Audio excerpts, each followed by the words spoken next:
ओम प्रातः क्लास चल रहा था 6 जनवरी 1968 शनिवार को के मध्याह्न में बात चल रही थी विचार सागर मंथन करो और फिर लिखो। फिर लिखे हुए को देखो कि कौन सी अच्छी वाली पॉइंट उस लिखत में मिस हुई है। इसको विचार सागर मंथन करना कहा जाता है। बाप कल पहले वाली ही नाले सुनाते हैं। ये भी बच्चे जानते हैं कि जो भी धर्म स्थापन करने आते हैं उनको तो नीचे उतरना ही है। वो फिर किसी को भी चढ़ा देंगे कैसे जिनको खुद ही उतरना है। सीढ़ी से नीचे उतरना ही है। एक ही है जो कभी नीचे नहीं उतरता। ऊंची देश का रहने वाला है, सदैव मन बुद्धि से ऊंची स्टेज में रहता है। बाकी तो सबको सीढ़ी से नीचे उतरना ही है। पहले सुख में आते हैं फिर दुख में आते हैं। कौन? जो भी धर्म पिताएं हैं व जो भी उनके फॉलोअर्स हैं वो पहले सतो प्रधान सुखी फिर अंत में तमो प्रधान दुखी। ये नाटक बहुत रिफाइन बना हुआ है। इसमें विचार सागर मंथन करने की बहुत दरकार रहती है।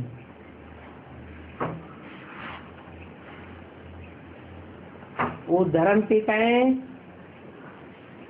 कोई सदगति करने के लिए नहीं आते हैं। क्या करने के लिए आते हैं?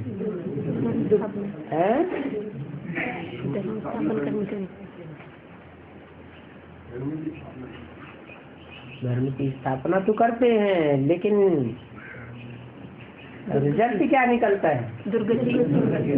दुर्गति करने के लिए आते हैं। अपनी भी दुर्गति होती है। तो कहेंगे वो सिर्फ अपना धर्म स्थापन करते हैं।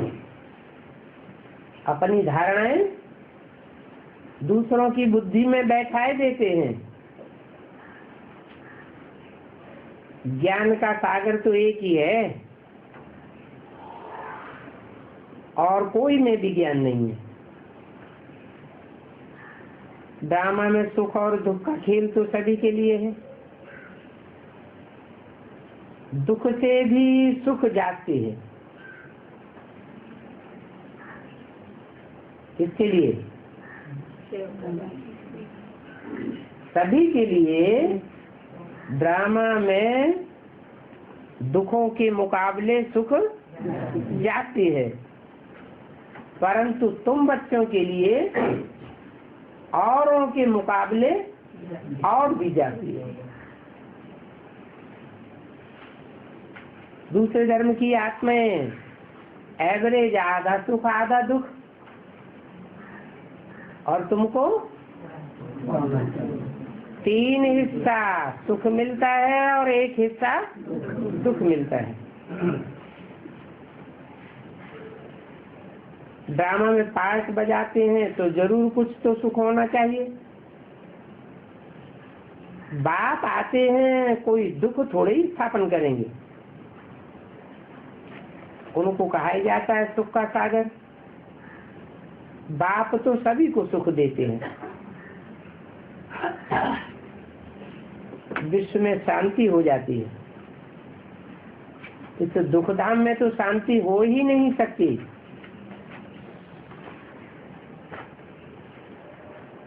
जनवरी 68 की वाणी का दूसरा पेज। शांति तो फिर से मिलनी है, जबकि वापसी में फिर से शांति धाम जा रहे। तो तो बाप बैठ समझाते हैं, ये तो कभी भूलना नहीं चाहिए कि हम बाप के साथ हैं और बाप आया हुआ है हमको असुर से देवता बनाने। कुंभकर्ण की सीनरी चित्र में दिखाई गई है ना। इस समय सभी असुर हैं, जंगली जानवर। जैसे देवताएं सदगति में रहते हैं तो बाकी सभी आत्माएं मूल वतन में रहती हैं। ड्रामा में सबसे बड़ी कमाल है बेहद की बात की।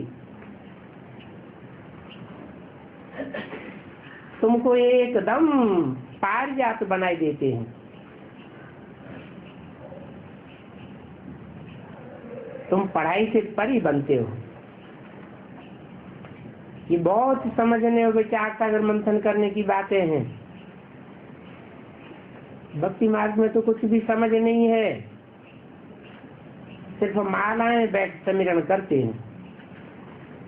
कोई हनुमान को, कोई गणेश को, कोई किसी की बैठे पूजा करेंगे।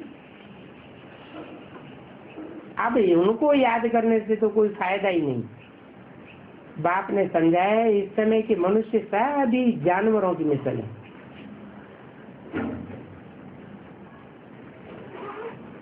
उन्होंने फिर हाथी पर ही बैठ सवारी दिखाई दी है। तो ये सभी बातें बाप बिना और कोई समझा ही नहीं सकता है। इतने बड़े बड़े आदमी हैं तो उनको कितना मान रखते हैं, कितने लोग उनका स्वागत करते हैं, परंतु ये है कौन? एकदम तमो प्रधान बंदर बुद्धि। और बंदरों का बंदर ही स्वागत करते हैं। तुम थोड़े ही ऐसे किसी का स्वागत करेंगे। हम स्वागत नहीं करेंगे।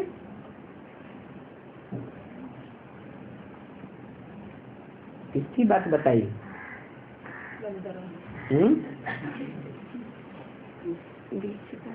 एडवांस के बच्चों को तो बताया कि तुम थोड़े किसी का स्वागत बैठ करेंगे। फिर बेसिक में क्या करते हैं? स्वागत करते हैं। वाणी से स्वागत, नैनों से स्वागत।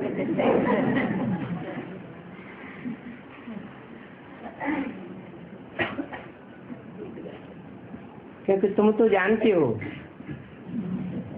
कि अब ये सारा झाड़ जर्जरीभूत है, कोई भी स्वागत करने योग्य नहीं है। सभी पतित भ्रष्टाचारी, क्योंकि सब विष की पैदाइश हैं। अच्छा, सब विष की पैदाइश हैं। और कोई तुमसे पूछे तुम काय की पैदाइश हो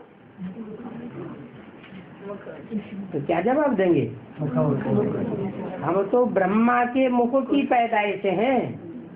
हम कोई भ्रष्ट इंद्रियों की पैदाइश नहीं है। वो तो हमारे पूर्व जन्म की बात है, तुम बताते हो क्या?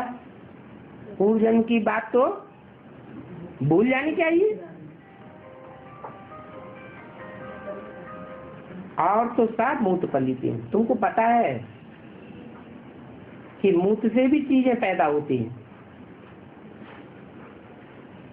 मनुष्य के किचरे से कितनी खाद बनती है,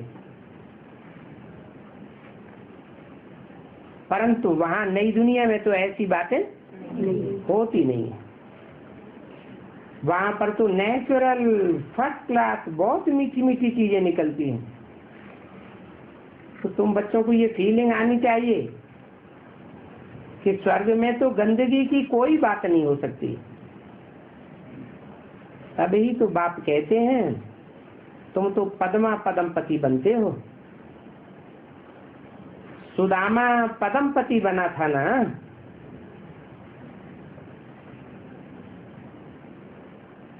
अपने आप ही पुरुषार्थ किया ना। बाप कहते हैं तुम इस पढ़ाई से कितने ऊंचे बनते हो। तो गीता तो सभी सुनते हैं और पढ़ते रहते हैं। और ये भी पढ़ता था कौन? ब्रह्मा। परंतु जबकि बाप ने बैठ करके सुनाया तो इसने भी बंदर खाया। बाप की गीता से तो सदगति हुई थी, ये मनुष्य ने बैठ क्या बनाया है? क्या मनुष्यों ने जो पुस्तकी गीता बनाई है, संस्कृत की गीता, ये क्या बैठ बनाई है? कहते हैं कि अल्लाह मियाँ ने ऐसे कहा, परंतु समझते कुछ भी नहीं है। अल्लाह मियाँ ने कहा तो किस रूप में कहा? कोई मुख तो होगा, पूछेंगे तो कुछ नहीं बता देंगे। क्या ऊपर से आवाज आई? अल्लाह कौन है? देवी देवता धर्म वाले ही भगवान को नहीं जानते, तो जो दूसरे धर्म वाले पीछे आए हैं वो कैसे जान सकते हैं? हर चीज पहले सतो प्रधान होती है, फिर रजो और तमो बनती है। तो अच्छी जानकारी कहाँ होती है? सतो प्रधानता में अच्छी जानकारी होती है। तो सृष्टि के आदि में पहले पहले देवताएं थे जो सतो प्रधान थे, वो ही नहीं जानते थे, भगवान के बारे में कुछ उनको पता ही नहीं था। तो जो बाद में और धर्म आते हैं वो सच्चाई कैसे जान सकते हैं? सब शास्त्रमयी गीता ही रंग कर दी है।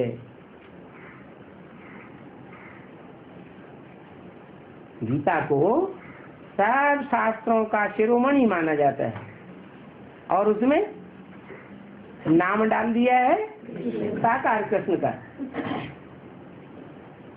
अब कृष्ण तो बच्चा,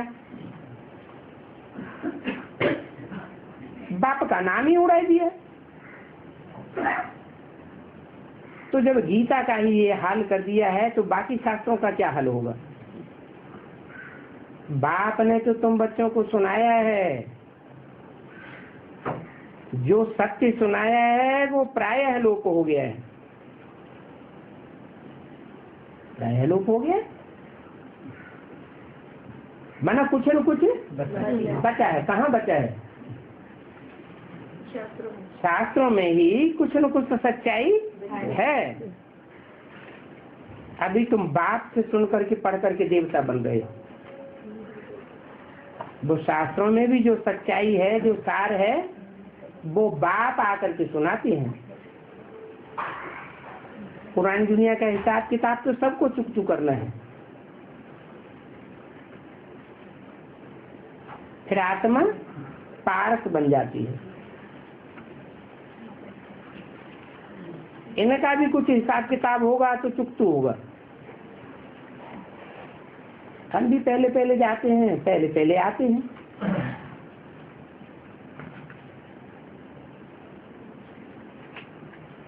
जो भी आत्माएं हैं पूरी पढ़ाई नहीं पढ़ेंगी तो सब सजा खा करके हिसाब किताब चुकतू करेंगे।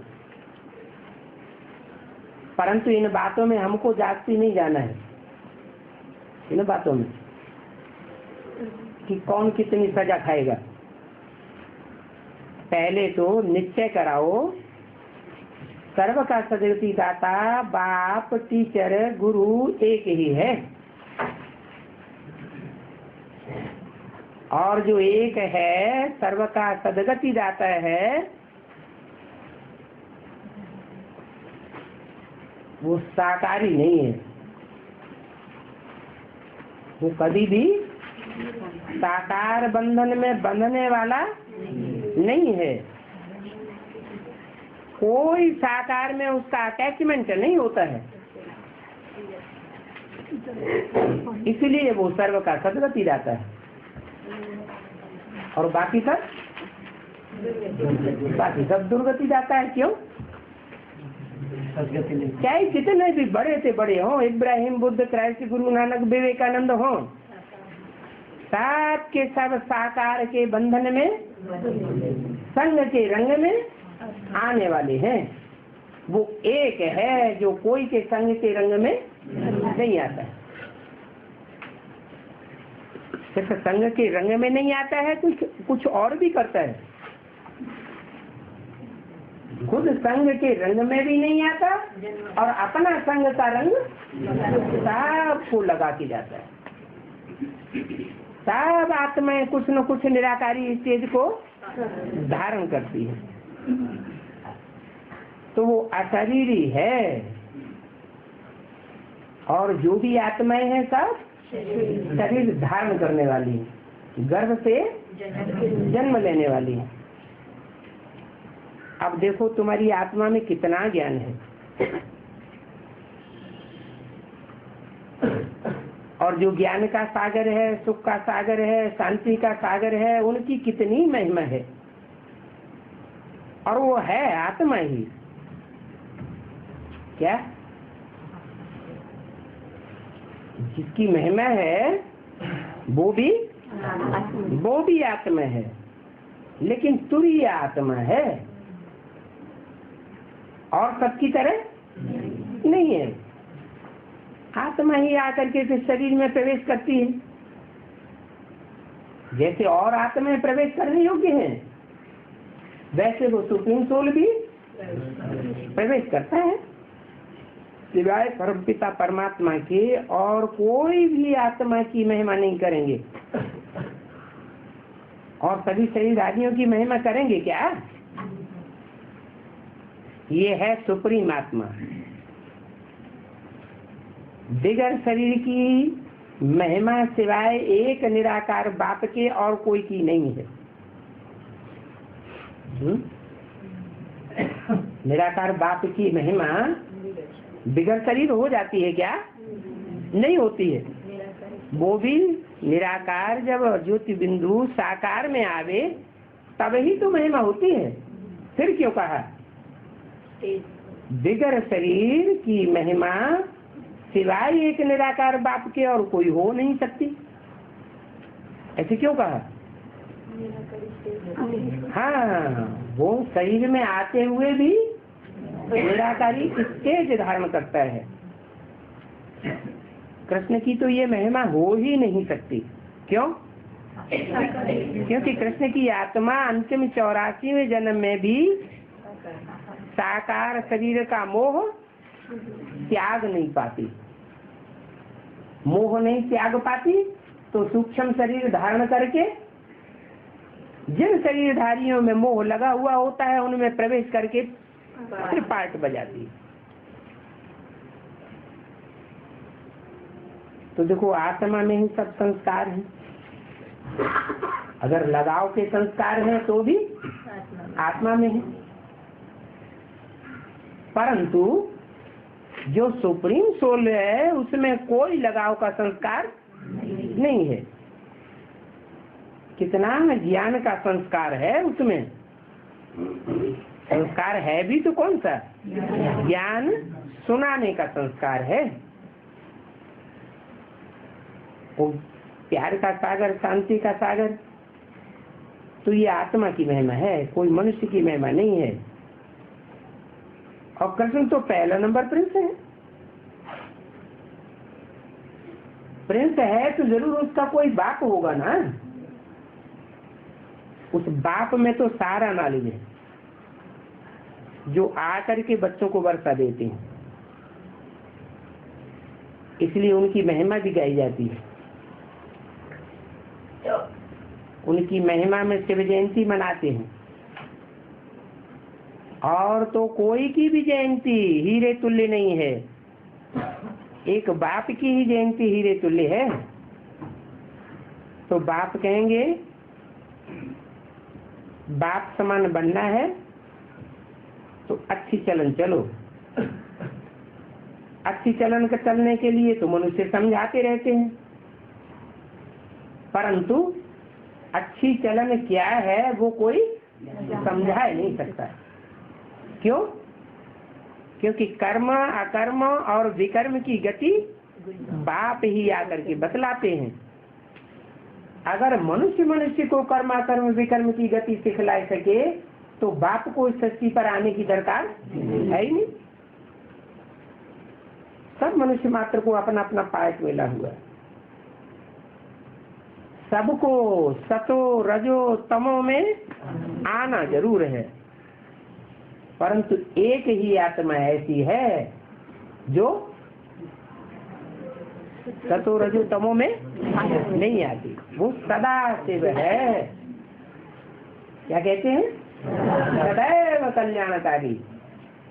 कोई भी चीज तमो प्रधान बनती है तो अकल्याण कर देती है, चाहे मनुष्य हो, चाहे मकान हो, दुकान हो, कोई भी पदार्थ हो। जब पुराना हो जाएगा, तमो प्रधान होगा तो दुखदाई हो जाता है। लेकिन एक वो ऐसा है तुरीय जो कभी भी किसी का कोई नुकसान, कोई कल्याण नहीं करता। वो सदैव सत्य ही सत्य है, न रजो और न तमो बनता है। 6 जनवरी 1968 की वाणी का 3रा पेज।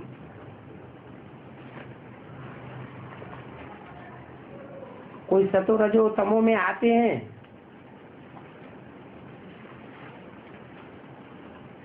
तो फिर तमो में आने से उनकी चर्चा नहीं होती। क्या? जब आत्मा तमो में आ जाती है तो विरोध करने वाले भी ढेर निकल पड़ते हैं। तमो में आने से क्राइस्ट की चर्च कैसे बनेगी? चर्च कब बनती है? चर्चा विचारना करने के लिए जब सतो प्रदान होते हैं तो चर्च बनती है यादगार में। जब बहुत होंगे तो भक्ति मार्ग शुरू होगा, तब चर्चा आदि बना लेंगे। इसमें तो बहुत पैसे चाहिए, लड़ाई में भी तो पैसे चाहिए ना। तो बाप समझाते हैं कितने ढेर मनुष्य हो गए हैं। ये मनुष्य सस्य रूपी झाड़ है। झाड़ कब इतना बड़ा लाखों वर्ष का होता है क्या? स्थूल झाड़ तो लाखों वर्ष के होते नहीं। ये कौन सा झाड़ है? ये मनुष्य सस्य रूपी झाड़ है। और झाड़ों का इतनी लंबी आयु का हिसाब ही नहीं बनता, परंतु मनुष्य सस्य रूपी झाड़ का हिसाब बाप आकर के बतलाते हैं। बाप समझाते हैं, बच्चों तुम कितने बेसमझ हो गए हो, अभी फिर तुम समझदार बनते हो। तुम पहले से ही तैयार हो करके आते हो राज्य करने के लिए। क्या?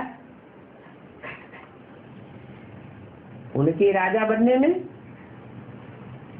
और तुम्हारे राजा बनने में क्या अंतर है?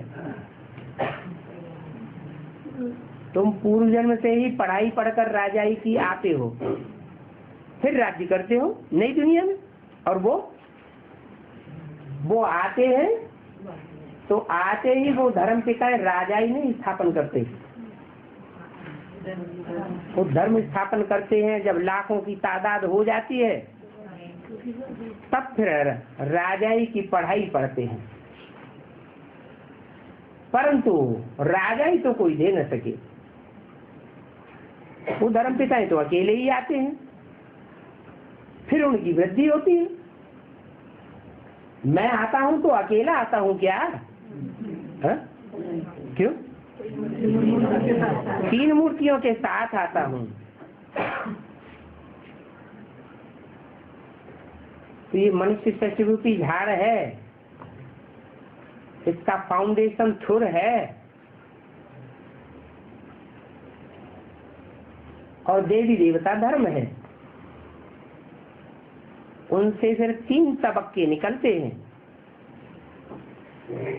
फिर उनसे सृष्टि की वृद्धि होती है।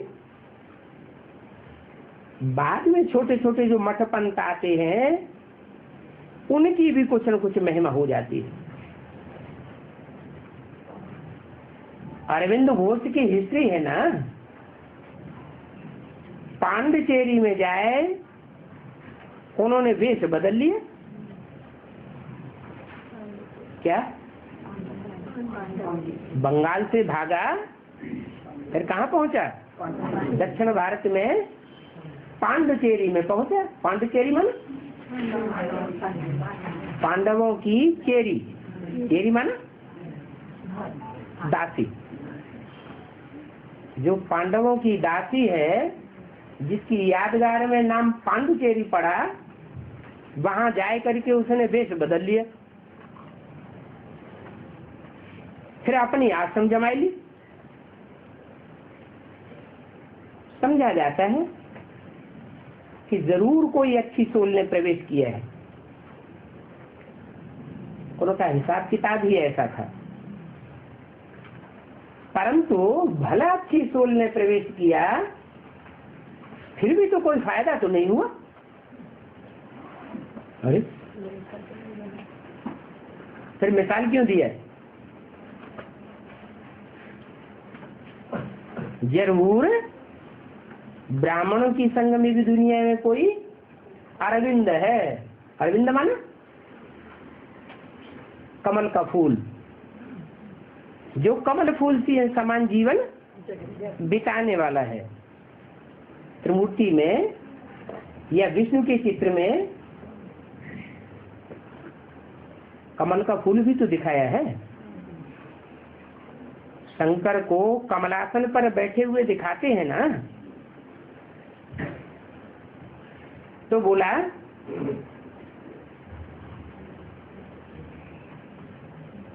देखो अरविंद के लाखों मनुष्य उनके मुरीद बने, परंतु वो सब सीढ़ी उतरते उतरते दुर्गति को पाते रहते हैं।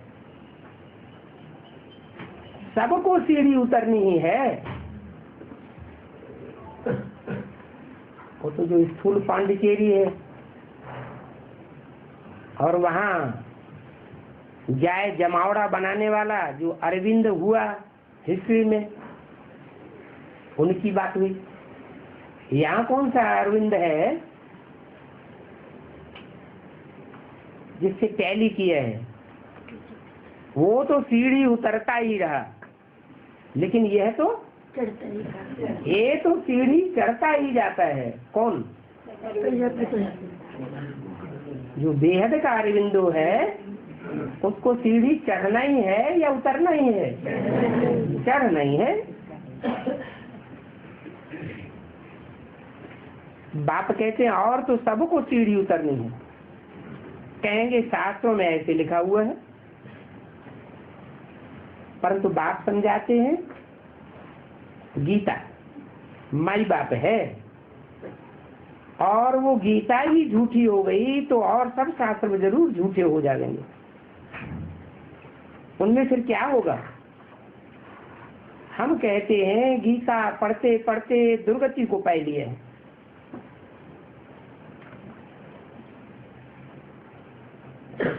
तो और शास्त्र भी पढ़ते पढ़ते नीचे ही उतरते हैं। चाहे कुरान हो चाहे बाइबल हो, पढ़ते पढ़ते मेंटलिटी नीचे गिरी है या ऊपर चढ़ी है? ये बुद्धि से समझने की बातें हैं। एक अरविंद गीता भी है।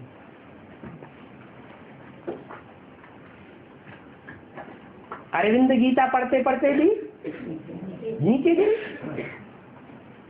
कुरान आदि पढ़ते नीचे उतरती है ना, ऊपर तो कोई नहीं जाएंगे। नीचे उतरना ही है। सिर्फ मनुष्य समझेंगे कि ये भक्त आदमी है, परंतु वास्तव में सतोप्रधान भगत बनकर रहते हैं क्या? नहीं, सब नीचे उतरते हैं। उस भक्ति करने से तो और ही ठगत बनते हैं। ज्ञान मार्ग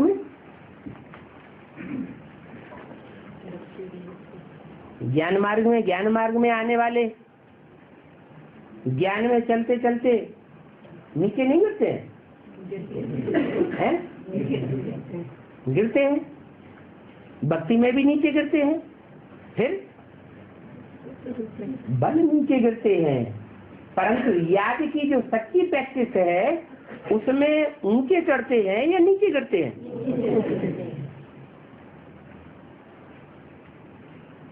वो लगातार याद की प्रैक्टिस बढ़ती जाती है। तो देखो, बाबा जो धर्म स्थापन करते हैं वो तो जरूर बहुत ऊंचा है। कितनी ताकत है बाबा के धर्म स्थापन करने में। बड़ी बड़ी धारणा कौन सी होती है तुम्हारी? याद की धारणा पक्की होती जाती है। बाप कितना सर्वशक्तिवान है, सारा वर्षा तुमको दे देते हैं, परंतु मनुष्यों ने सृष्टि की आयु लाखों वर्ष कह दी है, तो समझते कुछ भी नहीं है। बाप तुमको सारे विश्व का मालिक बनाते हैं, फिर भी बच्चे ऐसे बाप को घड़ी घड़ी भूल जाते हैं। तिरकनी वस्तु है ना। कौन है? शिव बाबा बुद्धि में से तिरक जाने वाली वस्तु है ना। कोई अच्छी रीति याद करते हैं तो पद भी ऐसा पाते हैं। तुम्हारी अहम ऑब्जेक्ट भी है नर से नारायण बनने की। तुम बच्चों को तो बहुत खुशी होनी चाहिए, परंतु बाप इतना समझाते हैं तो भी बंदर बुद्धि बदलते ही नहीं। कहते हैं शेरनी के दूध के लिए सोने का बर्तन चाहिए। क्या मतलब हुआ है? यहाँ शेरनी कौन है? शेर और शेरनी। शेर होगा तो शेरनी भी होगी। तो ब्रह्मा के मुख से जो भी वाणी निकली वो ब्रह्मम वाक्यम शास्त्रों में कहा गया है। वो पत्थर की लकीर है, परंतु वो वाणी उनकी बुद्धि में बैठेगी जिनकी बुद्धि रूपी बर्तन सोने का होगा। सच्चा सोने का बर्तन नहीं होगा, विकारों की खाद पड़ी हुई होगी, तो वो ज्ञान बुद्धि को फोड़ करके, बुद्धि रूपी पात्र को फोड़ करके बाहर निकल जाएगा, फैल जाएगा। यहाँ तो देखो ठिक्करी के बर्तन हैं, कैसे कैसे ज्ञान में चलते हैं। थोड़ी सी माया की ठोकर लगी और यह टूटे, कहेंगे ठिक्कर बुद्धि। फिर ऐसों में भी भगवान को व्यापक समझ लेते हैं। क्या जो पत्थर बुद्धि है, ठिक्कर बुद्धि है, उनमें भी भगवान को व्यापक समझ लेते हैं। देखो बैठे बैठे इनके हार्ट फेल हो जाते हैं। इसकी तरफ इशारा किया, ब्रह्मा की तरफ। पहले तो ब्रह्मा की बात, फिर ब्रह्मा को फॉलो करने वाले जो भी ठिक्कर बुद्धि है उन सब की ओर ये बात लागू हो जाती है। क्या थोड़ी सी माया की ठोकर लगती है और मिट्टी के ढेले की तरह बिखर जाते हैं। वहाँ नई दुनिया में ऐसे थोड़ा ही होता है। कैसे? वहाँ नई दुनिया जो स्थापन होती है, कहाँ? सती हुए तो ठोकर कोई लगती ही नहीं। कहाँ की बात है?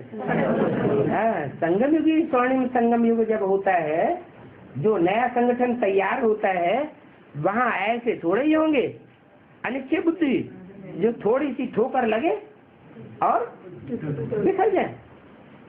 वहाँ तो जब आयु पूरी होती है तब ही शरीर छोड़ेंगे और खुशी से छोड़ेंगे। यहाँ देखो ठिक्कर कितनी जल्दी टूट जाते हैं, क्योंकि ठिक्कर बुद्धि बन पड़े हैं ना। अभी तुमको ठीकरी से ठाकुर बनाते हैं, बनाने वाला है बाप। तुम्हारे में भी कोई तो जैसे बहुत सेंसिबल है। क्या ऐसे नहीं एडवांस में सब सेंसिबल है, समझदार है। तुम्हारे में भी कोई तो बहुत सेंसिबल है और कोई ठिक्कर बुद्धि है। कुछ भी बुद्धि में धारणा नहीं होती। धारणा नहीं होती है तो थोड़ी सी ठोकर लगती है और मिट्टी के ढेले की तरह बिखर जाते हैं। पढ़ाई कितनी बड़ी है, कितनी बड़ी, कैसे? वो यूनिवर्सिटी होती है वो छोटी है, उनका नाम है यूनिवर्सिटी। क्या यूनिवर्स माना? सारी दुनिया की वो पढ़ाई पढ़ाने वाली, उसको कहा जाता है यूनिवर्सिटी। तो वो जो दुनिया में यूनिवर्सिटी खुली हुई है वो छोटी है और तुम्हारी यूनिवर्सिटी कैसे है? नहीं, अरे बाप पढ़ाते हैं, कोई भी पढ़ाते, बड़ी यूनिवर्सिटी कैसे है?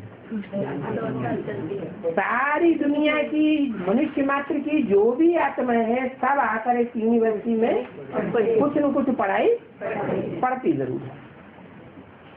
सब की सदगति होती है। वो तो सिर्फ नाम लिख देते हैं विश्वविद्यालय, परंतु सारे विश्व की आत्माओं का कल्याण होता है क्या? और एक यूनिवर्सिटी है या ढेर यूनिवर्सिटी है? ढेर यूनिवर्सिटी होती है और कल्याण किसी एक देश का भी नहीं होता। परंतु वो यूनिवर्सिटी नाम मात्र रखते हैं, वास्तव में वो कोई यूनिवर्सिटी है नहीं। विश्व माना सारी दुनिया के लिए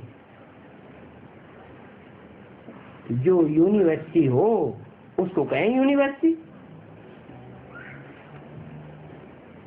ठीक करते ठाकुर से तुम ही बनते हो। अभी तुम समझते हो बरोबर हम ठीक कर बुद्धि थे। बाप कितना ऊंच बनाने का पुरुषार्थ करते हैं। बाप कहते हैं हमारा तो काम ही है पुरुषार्थ कराना।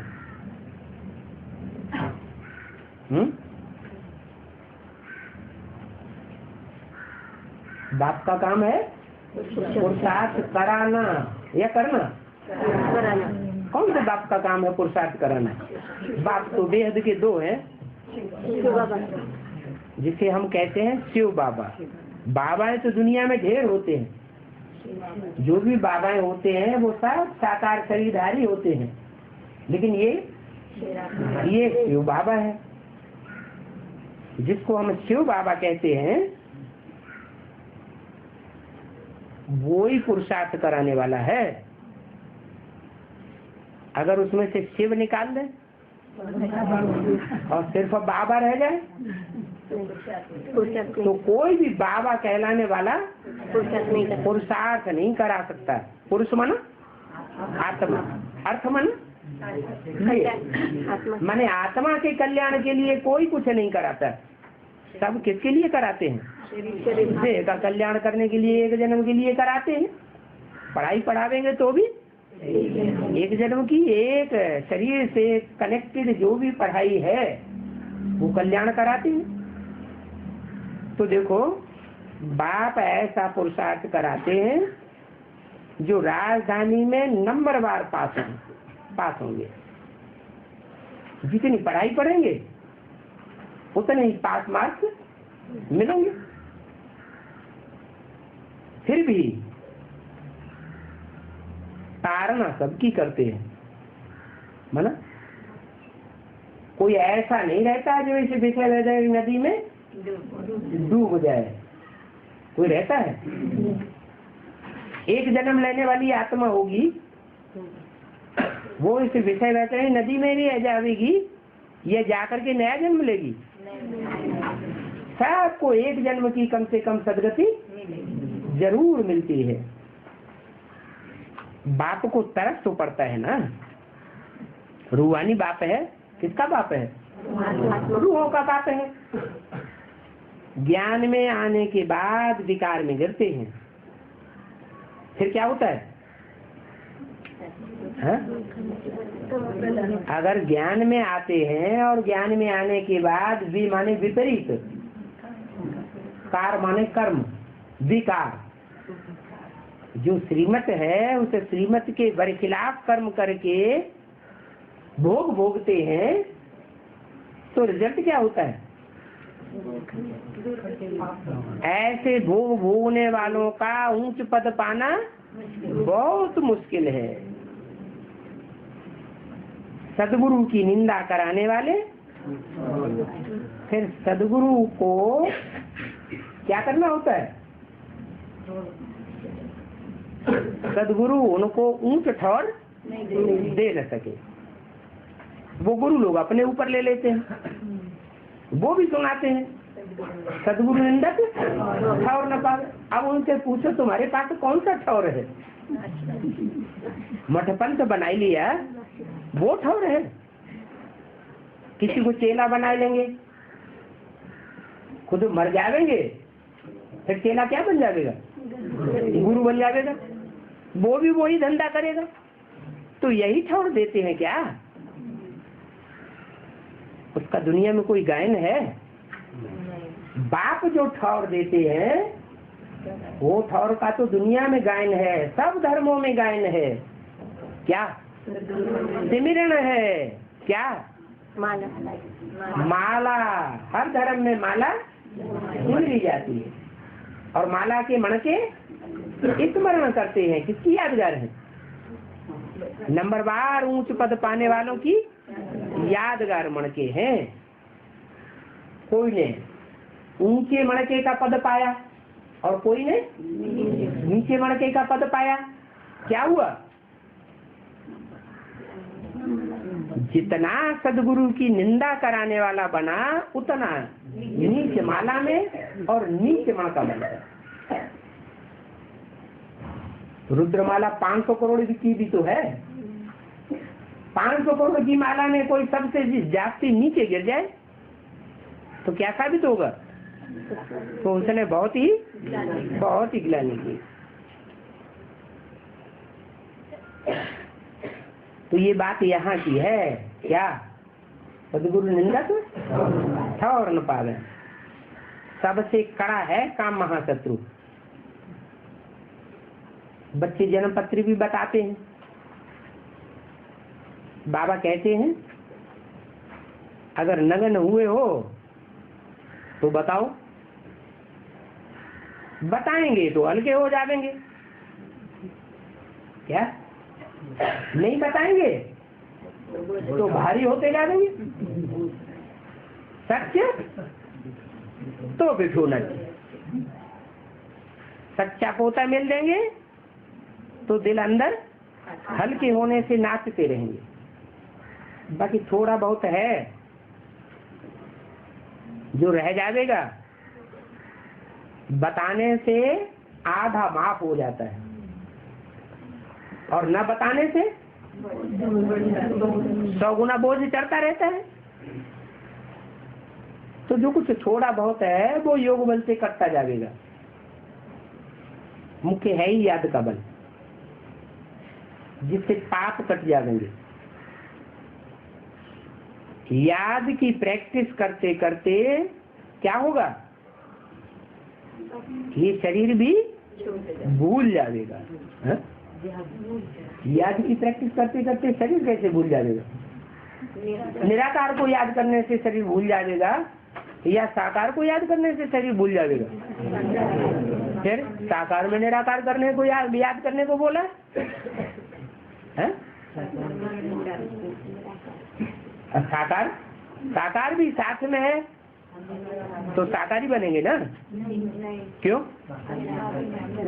जिस साकार में आता है वो साकार भी सबसे पहले निराकारी स्टेज धारण करता है और प्रैक्टिकल में धारण करता है।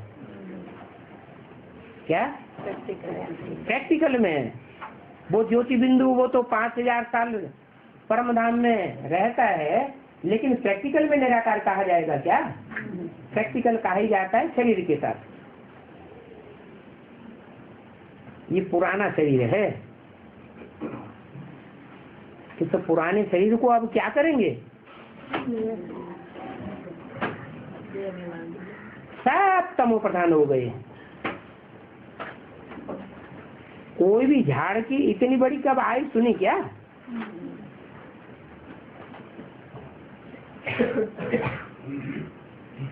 लाखों वर्ष बताए देते हैं।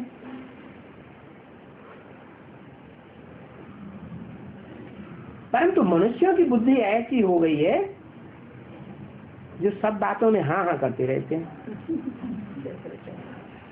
शास्त्रों में इतने लंबे समय से सृष्टि की आयु हजारों लाखों वर्ष बताई और सुनने वालों ने क्या कहा?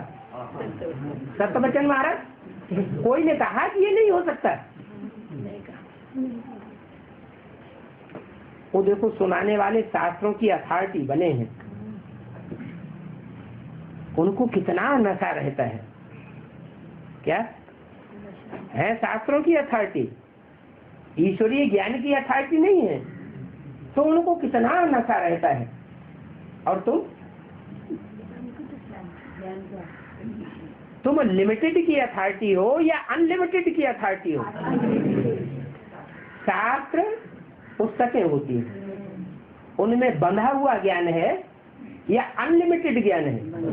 वो तो बंधा हुआ ज्ञान है। शास्त्र में जितना लिखा होगा उतना ही शास्त्रकार सुना देंगे, पंडित सुना देंगे, धर्माचार्य सुना देंगे, सुना हुआ फिर दूसरों को सुना देंगे।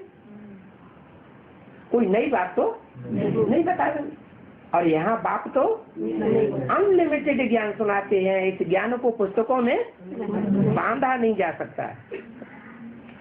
इसलिए गायन है, सारी सागर को चाय बनाओ और सारे जंगल की कलमें बनाओ, और वो सब कलमों से लिखना शुरू किया जाए तो भी ये ज्ञान खलास होने वाला नहीं है।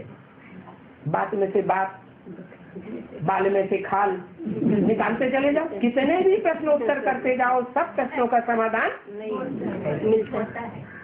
इस ईश्वरीय ज्ञान में मिलता है। उन शास्त्रकारों के ज्ञान से सब प्रश्नों का समाधान मिलता है क्या? नहीं, प्रश्न करने ही नहीं देते। वो सभा में प्रश्न किसी को करने की इजाजत ही नहीं देते। क्यों नहीं देते?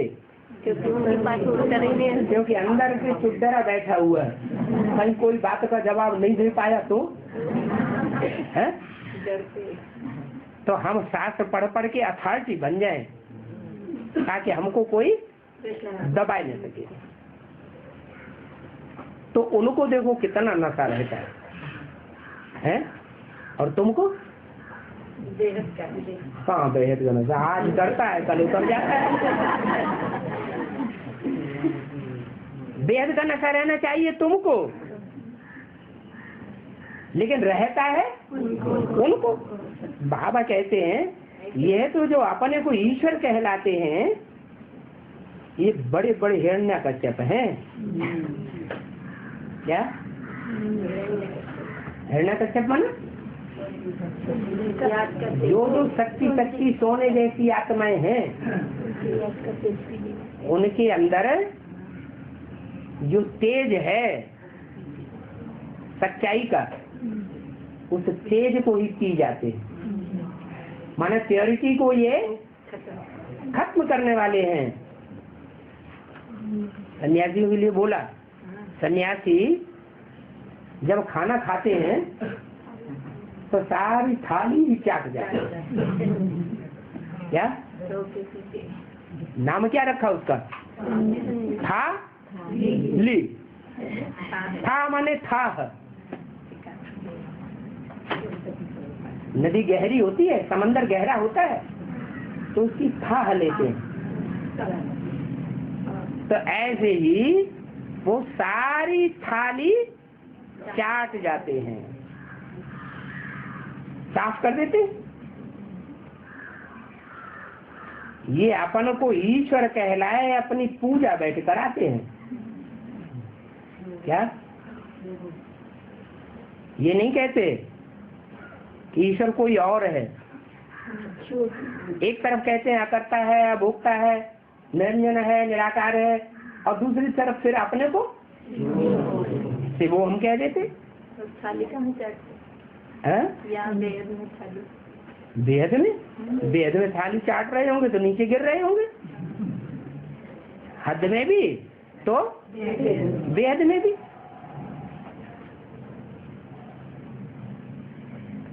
आगे ऐसे नहीं कहते थे, कैसे? शिव हम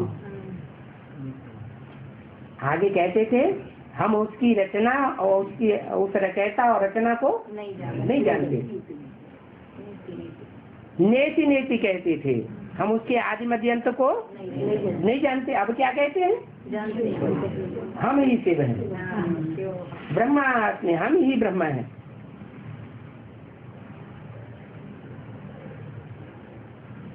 अगर युग युग अवतार कहते हैं,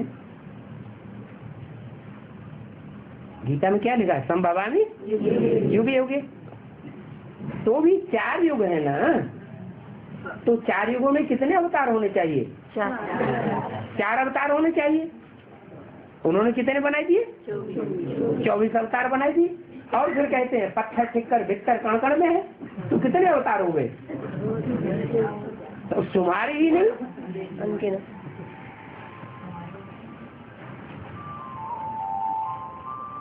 पांचवा पुरुषोत्तम युग को गीता में भी भूल गए हैं। गीता में कितने युग बताए? 4 युग। और फिर लिखा है संभवामि युगे युगे, मैं हर युग में आता हूँ। शास्त्रों में भी लिखा हुआ है कि राम का अवतार हर त्रेता युग में होता है। 6 जनवरी 68 की वाणी का 4था पेज। बेचारे जानते ही नहीं है। कभी कहते हैं हर युग में अवतार होता है तो 4 अवतार होने चाहिए, फिर 24 अवतार बनाई दिए, फिर कण ठिक्कर भिक्कर में अनगिनत बताई दिए। पूरा नहीं बता सकते हैं तो कह देते हैं हमें ही भगवान है। छोटे बच्चे होते हैं ना, उनसे पूछे तुम्हारा बाप कौन, तो बता देंगे। फिर तुम्हारे बाप का बाप कौन, फ्रूट बच्चे होंगे तो वो भी बता देंगे। फिर उनसे पूछो उसका बाप कौन, उसका बाप कौन, पूछते ही चले जाओ तो कहते हम।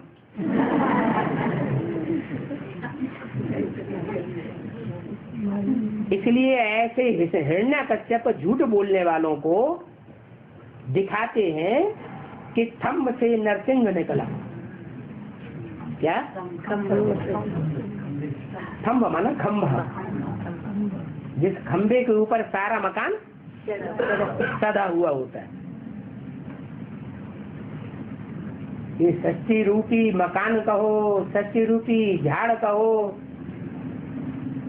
इसमें कौन है जिसके ऊपर सारा झाड़ खड़ा हुआ है?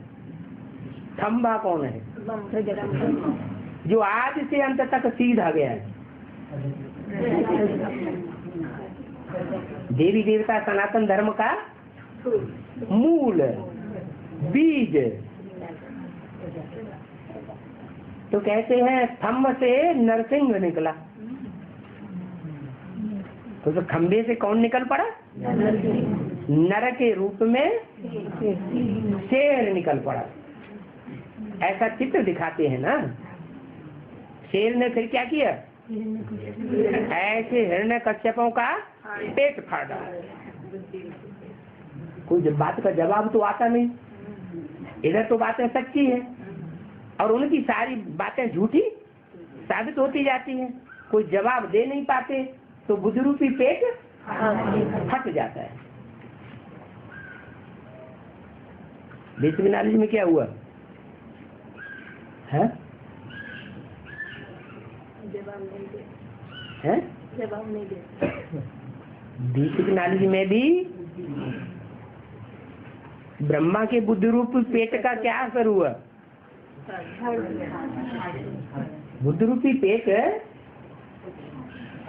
नकामा हो गया। जो योगी होते हैं उनका हार्ट फेल हो सकता है क्या? हो नहीं सकता। अच्छा, फिर गुरु जिनके अंदर चेला सत्यानाथ, उनका बड़े से बड़ा चेला कौन था? जो ज्ञान में बहुत होशियार माना जाता था। किशोर ज्ञान में तीखा नहीं था। उसके लिए भी मुरली में बोला है, उनका चेला होशियार नहीं था तो फिर उनको गद्दी दे दी। ज्ञान की गद्दी किसको दे दी? जगदीश भाई। उनका क्या असर हुआ? बुद्धि में, खोपड़े में क्या हुआ, ट्यूमर हो गया। तो दिखाते हैं कि नर के शरीर रूपी स्तंभ से कौन निकला, कौन प्रत्यक्ष हो गया, नरसिंह प्रत्यक्ष हो गया। ऐसा चित्र दिखाते हैं ना। चित्र किसकी यादगार होते हैं, कोई चरित्र बजाया है उसकी यादगार है चित्र। बाप समझाते हैं अभी तुम असुर से देवता बनते हो। क्या असुर थे और असुर से देवता बनते हो, परंतु अभी तो रावण राज्य है। जब तक रावण का राज्य है तब तक देवता नहीं बन नहीं सकते। यथा राजा तथा प्रजा। सारी दुनिया में रावण राज्य है तो सब क्या होंगे, रावण के राज्य में कौन होंगे, रावण संप्रदाय ही होंगे। राम राज्य तो होता ही सत्य युग में, वहां रावण राज्य नहीं कहेंगे। अनेक शीशों वाला, अनेक मत देने वाला राज्य वहां होता नहीं। वहां एक की मत चलती है, अनेकों की मत चल न सके। सचिव त्रेता 22 दुनिया थी, वहां कोई भी विकार नहीं था। फिर विशेष दुनिया कब शुरू हुई,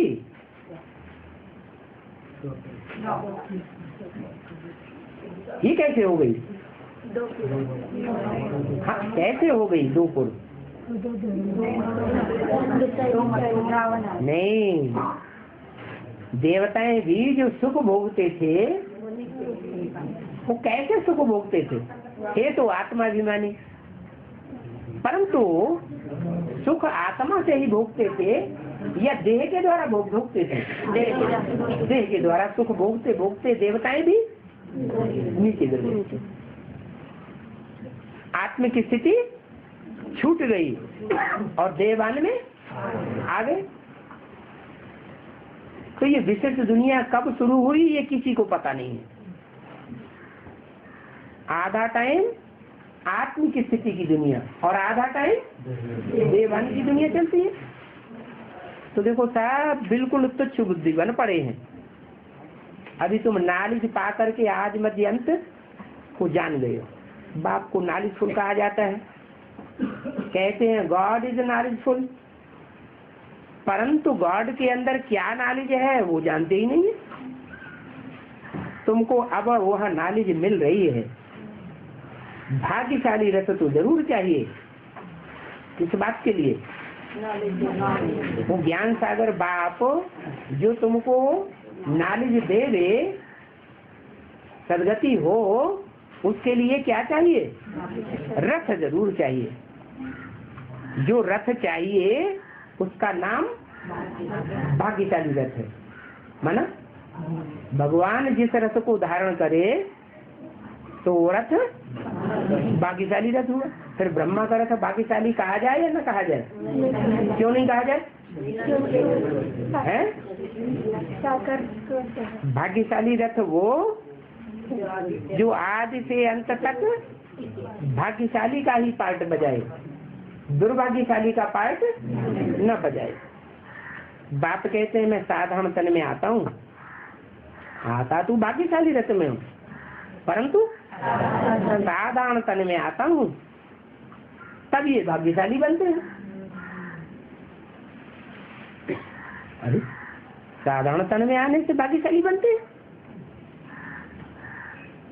असाधारण सौंदर्यवान तन में आऊं तो भाग्यशाली नहीं बने। क्यों, क्योंकि बाप गरीब निवाज है, गरीबों को ही आकर के विश्व की बादशाही देते हैं।